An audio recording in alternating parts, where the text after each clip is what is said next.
इतनी सारी हाइप्स के बीच में फाइनली आखिरकार आज वो डे आया जहां पर मैच होना था इंडिया वर्सेस पाकिस्तान।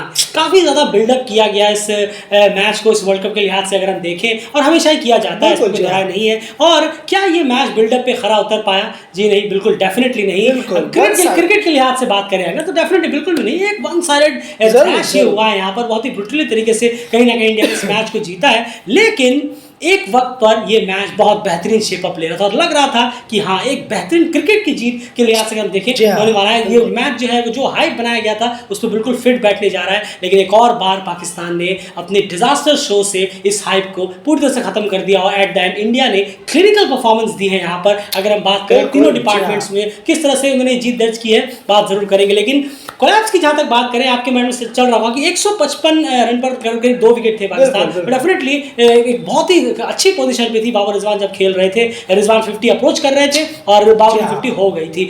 उसके बाद जो टीम का हाल रहा वो ड्रास्टिक रहा और 36 रन के अंदर अंदर 8 विकेट टीम ने अपने खो दिए। क्या ये पहली बार हुआ है? जी नहीं, बिल्कुल नहीं। एंड इतिहास क्या कहता है, मैं आपसे जानना चाहूँगा। जरूर देखिए, अगर हम प्रीवियस की बात करें, हिस्ट्री की बात करें, तो पहले भी हुआ है। लेकिन एक चीज़ जो कि इस पाकिस्तान टीम ने अपने साथ ली है, इससे बदतर नहीं हुआ। ये ज़रूर कहना चाहेंगे हम कि इससे बुरा हाल हुआ है, लेकिन ये सबसे बुरा कोलैप्स है। अगर हम पिछले एडिशंस में देखें ओडीआई वर्ल्ड कप के 1992 में अगर देखें तो 7 विकेट गिरे थे 44 रन बनाकर। उसके बाद अगर हम देखें 1996 वर्ल्ड कप में तो वहाँ पर 5 विकेट गिरे 55 रन बनाकर। वहीं पर हम देखें 2011 का वर्ल्ड कप तो 6 विकेट गिरे 89 रन बनाकर। 2015 का वर्ल्ड कप देखें तो 5 विकेट गिरे 52 रन बनाकर।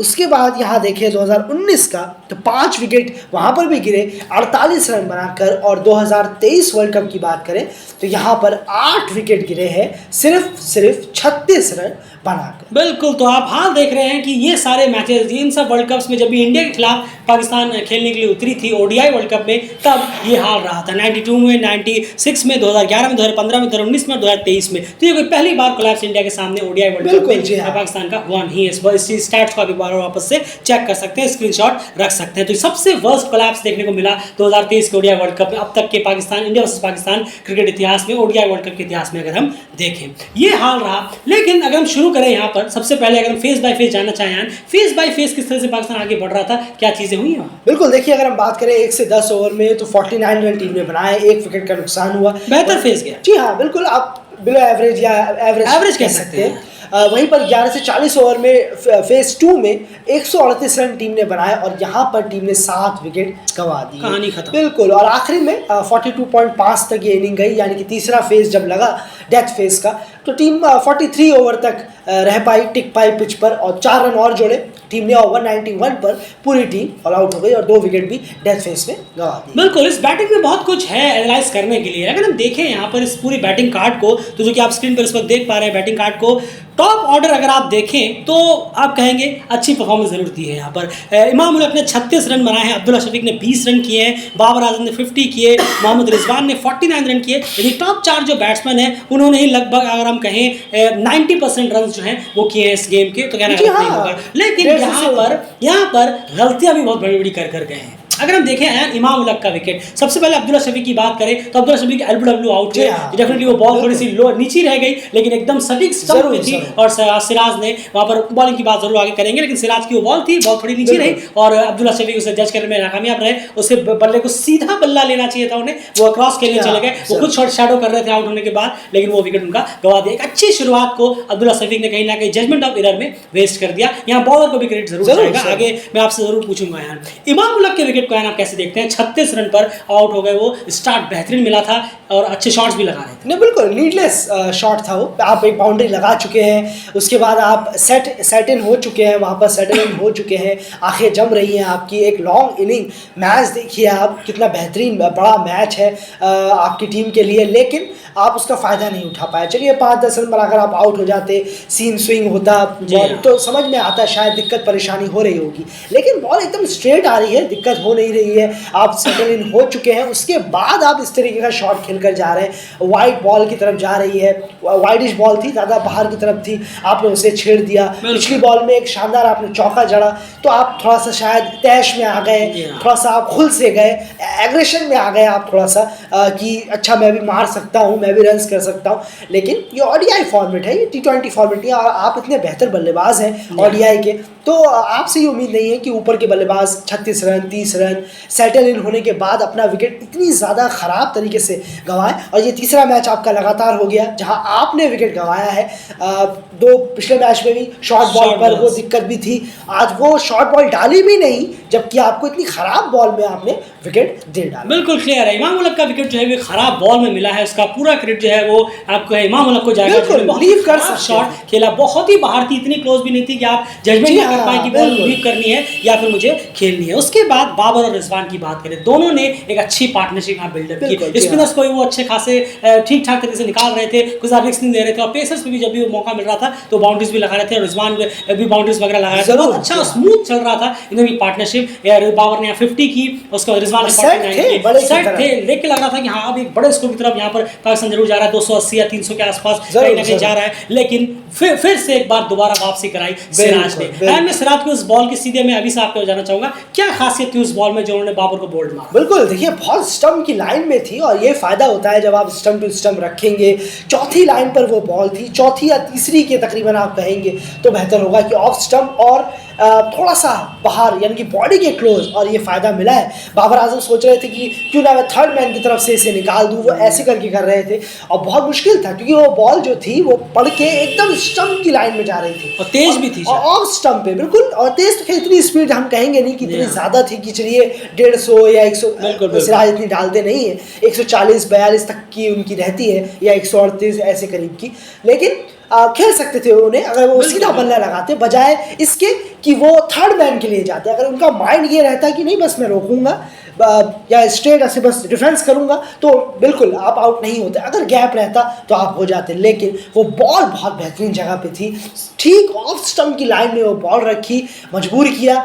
और बाबर आजम ने खेला भी था, उससे पहले कई शॉट खेले थे उन्होंने थर्ड मैन की तरफ, तो ये भी लगा कि शायद इस बार भी मैं थर्ड मैन को क्लियर कर जाऊंगा, एक रन ले लूंगा सिंगल, लेकिन वो फंस गए और बोल्ड हो गए। और जबकि डिफेंसिव हो सकता था, एक शॉट ये भी था, आप ट्राई करते, किसी और दिन शायद आप खेल सकते हैं, आपने खेला भी है, लेकिन आज ये हुआ नहीं। बहुत अच्छी बॉल, बिल्कुल सही है, बहुत बेहतरीन बॉल यहाँ पर थी। उसके बाद बात करें जो बाकी का काम था वो बुमराह और कुलदीप ने रैप अप कर दिया। खास करके कुलदीप ने शुरुआत की, उसके बाद शकील आ गए, इफ्तिकार अहमद आ गए, सबने सबको कहीं ना कहीं कुलदीप यादव ने निकाला। 100 शकील इफ्तिकार दोनों को back to back Kuldeep Yadav मेरे ख्याल से एक ही ओवर में निकाला शायद, या 5 गेंदों के डिफरेंस में कहीं ना कहीं निकाला। उसके बाद बच्चा कुचा काम बुमराह ने और जडेजा वगैरह ने कंप्लीट कर दिया, और बाकी सारा विकेट जो है वो आप कह सकते हैं सिर्फ 32 रन टीम में जोड़े और 36 रन टीम में जोड़े और 8 विकेट कहीं ना कहीं गवा दिए, बाकी बहुत शर्मनाक परफॉर्मेंस रही है। अगर आप देखेंगे तो टॉप के 4 यानी सेकंड डाउन तक स्कोर आया है, उसके बाद जो मिडिल ऑर्डर के एक बैट्समैन और उसके बाद लोअर मिडिल ऑर्डर की तरफ से कोई कंट्रीब्यूशन नहीं ना। एंड शादाब खान के वापस से एक बार गाज डेफिनेटली उन पे भारी गिरने वाली है। वो किस बेसिस पर टीम में बने हुए हैं वो समझ हंसी आती है। बिल्कुल सही कहा, ना ही कोई ऐसी एक्स्ट्राऑर्डिनरी स्पेल आपने कराए हो जो बॉलिंग की दम पर आप टीम में बने हो। बिल्कुल सही कहा आपने, कुछ भी नहीं है उनमें, पता नहीं क्यों इनको रखा है ओडीआई में, और ओडीआई में खासकर हम कहेंगे क्यों है, क्यों इतने सालों से उनका करियर यहाँ पर चले जा रहा है, ये समझ से परे है। चलिए आपने नए में उनको कहा होगा कि टाइम देंगे, अरे अब तो बहुत टाइम हो गया, 2017 से लेकर अब 23 में हम एंट्री कर चुके हैं। कहाँ लंबा चौड़ा है, पता तो 2-3 साल में ही चल जाता है कि इसमें कोई बात है या नहीं। कहाँ यहाँ तो अगले वर्ल्ड कप भी आ गया, 2019 भी 23 भी आ गया, अब भी पता नहीं चल पा रहा है, लेकिन कहना वेस्ट है, टाइम वेस्ट होगा। दिल्ली क्रिकेट को तो खैर कोई उम्मीद है ही नहीं, और उससे पिछली बार भी हमें लगाई था एशिया कप में, हमने बोला उनका जो स्टैट्स है ऑन रिकॉर्ड है वो भी बहुत पुअर है। पिछले 1-1.5 साल के रिकॉर्ड उठाकर देखें, ओडीआई में ही आप रिकॉर्ड उठाकर देख लें, बहुत खराब। बिल्कुल सही कहा। और पाकिस्तान के डोमेस्टिक में या उनके अगर हम बात करें लीग्स वगैरह में, या डोमेस्टिक में मैं खास कर रहा हूँ, लीग्स को नहीं, डोमेस्टिक्स में शादाब खान से बेटर ऑलराउंडर नहीं मिल पाएंगे लॉन्गर फॉरवर्ड में, ऐसा तो बिल्कुल नहीं होता। आप ढूंढ के देखिए और मौका दीजिए, डेफिनेटली बेहतरी करेंगे वो लॉन्गर फॉरवर्ड की बात करें। And bowling analysis over to you, बेहतरीन तरीके से समझाइए आखिर क्या बेहतरीन रहा है। शुरुआत इतनी ठीक नहीं रही, सिराज ने वापसी कराई, फिर उसके बाद अगर हम देखें दूसरा विकेट जो है वो जल्दी जरूर मिल गया, लेकिन उसके बाद बाबर रिजवान को इतनी लंबी पार्टनरशिप को कैसे करने में कामयाब रहे। पूरी बॉलिंग एनालिसिस आप किस तरह से देख रहे हैं, क्योंकि इस एनालिसिस में दो टुकड़े हैं, एक 155 पे 2 तक वाली इंडिया की बॉलिंग और एक उसके बाद वाली इंडिया की बॉलिंग, कैसे डिस्क्राइब? बिल्कुल, देखिए प्रेशर तो खैर नहीं ले पाए, ज़रूर है। एक तो नीडलेस थोड़ा शॉट भी था, कहीं ना कहीं आप इमाम उलग को देखेंगे, अब्दुल्ला शफीक ने जजमेंट जो किया वो गलत किया। ये महंगी चीज़ें पड़ती हैं, इसका फ़ायदा होता अगर कोई एक बल्लेबाज लॉन्ग इनिंग खेलता। आप इमाम को, बाबर को या रिजवान को देखेंगे तो इनमें से कोई एक लंबी इनिंग खेलता तो पॉजिटिव जाता है यहाँ पर इंटेंट। अगर वो नहीं थे, ये बैट्समैन पके नहीं है कि इतना high voltage match ODI cricket में खेल पाए 1 लाख तकरीबन पब्लिक के सामने और एक ही फैंस के सामने। 1 लाख जो एक ही फैंस है, आपके फैंस वहाँ नहीं है जो थोड़ी पॉजिटिविटी देंगे आपको, ये नहीं है। एक ही जगह पर और आपके फैंस वहाँ नहीं है, उसमें आपकी गलती नहीं। नहीं, जी हाँ, आपके अगेंस्ट के फैंस है और प्रेशराइज सिचुएशन है। और ओडीआई क्रिकेट में हमने देखा भी है, पाकिस्तान बहुत ज़्यादा क्रम्बल डाउन हुआ है, कई बार हम देख चुके हैं ऐसा। तो ओडीआई में कहीं ना कहीं ये अभी भी है कि थोड़ा सा जो प्रेशर है वो बहुत ज़्यादा आ जाता है इन पर। लॉन्गर फॉर्मेट में, जितना लॉन्गर फॉर्मेट होता चला जाएगा आईसीसी इवेंट में, आज भी पाकिस्तान का यही हाल है कि वो प्रेशर जो है वो नहीं ले पाते। इसलिए अगर कोई एक बल्लेबाज, जैसे हमने देखा था, याद करिए 2017 में फ़खर जमा कैसे चले थे, चले ना, आखिर एक बल्लेबाज ने इतनी लंबी इनिंग खेल दी कि 300 पहुंच गई टीम। और देख लीजिए ऐसा यहाँ आज कोई चला नहीं। 2019 में की बात करें या पहले भी कभी बात करें तो, और आज भी अगर हम देखें, आज की बात करते हैं खैर, तो कोई भी एक बल्लेबाज लंबा जाता 115, 125, 30 तक का स्कोर करता तो ऑब्वियसली है पाकिस्तान की टीम बहुत रेस्पेक्टेबल टोटल लगा पाती। बिल्कुल। और उसके अलावा एक ही चाह रहा था कि आपके जो लोअर ऑर्डर है, मिडिल ऑर्डर है, लोअर ऑर्डर है, तो वो तो वैसे ही इस तरह के प्रेशर को हैंडल नहीं कर सकते थे। वो T20 में ज्यादा निकल कर आते हैं 20-25 मारने के लिए, इतने बड़े इवेंट पर इस तरह से पार्टनरशिप प्रेशर मैच में, लॉन्गर फॉर्मेट में डेफिनेटली बिल्कुल भी आसान नहीं होने वाला था। तो ये हाल रहा। बाकी विकेट टेलिंग आपने देखा कि किन किन ने विकेट्स लिए, बॉलिंग भी काफी बेहतरीन। कुलदीप यादव ने अपने फर्स्ट स्पेल में इतना उन्हें विकेट्स नहीं मिले, लेकिन उन्होंने इकोनॉमिकल जरूर रखा। बाबर रिजवान को वहाँ क्रेडिट देना, उन्होंने बेहतर खेला, लेकिन सेकंड स्पेल जब उनका आया वो उन्होंने एक्स्ट्राऑर्डिनरी तरीके से वहाँ विकेट्स निकाले। और बाकी लगभग शार्दुल ठाकुर को छोड़कर लगभग सभी को यहाँ पर विकेट्स भी मिले हैं। तो ये हाल रहा बॉलिंग की। अगर हम बात करें, स्कोर ज़्यादा बड़ा यहाँ पर था नहीं, 192 रन सिर्फ चेस करने थे यहाँ पर इंडिया को। जब इंडिया चेस करने के लिए आए तो बहुत ही ज़्यादा आप कह सकते हैं कि शुरुआत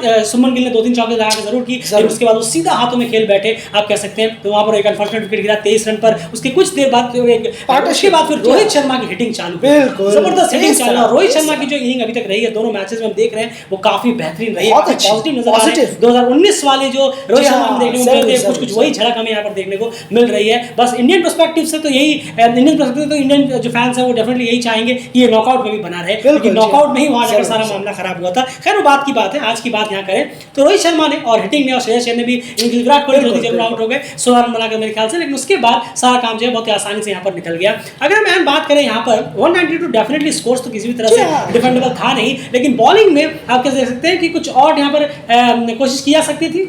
मेरे ख्याल से बहुत ज़्यादा मांगना हो जाएगा 192 में। आप कितना ही ट्राई कर लें। नहीं, देखिए ऐसा नहीं है कि आप ट्राई, कुछ होगा तो ना आप, क्योंकि बॉडी लैंग्वेज रहता है। मोरल, ये आप इंडिया पाकिस्तान की मैच की बात कर रहे हैं, बिल्कुल ये कोई आम मैच नहीं है, ये कुछ और ही मैच हो जाता है। यहाँ मोरल खत्म हो जाता है जब एक इनिंग हो जाती है, आपके फेवर में ना गिरे, बस बिल्कुल सही कहा आपने। जब एक इनिंग हो जाती है तभी मालूम पड़ जाता है कि किसके पल्ले में ये मैच जा रहा है। क्योंकि ओडीआई वर्ल्ड कप में ऐसा ही हुआ है हर बार कि एक इनिंग होते ही पता चल जाता है कि अच्छा अब क्या होने वाला है इस मैच का, या तो इंडिया जीतेगा या पाकिस्तान। बस तो अब तक तो ऐसा ही हुआ है कि इंडिया टीम भारी पड़ी है। तो इसलिए बहुत मुश्किल होता है कि यहाँ पर आप छोटे छोटे टारगेट को कोशिश करेंगे कि अरे ये हो जाए, वो हो जाए, ऐसा हो जाए, वैसा हो जाए।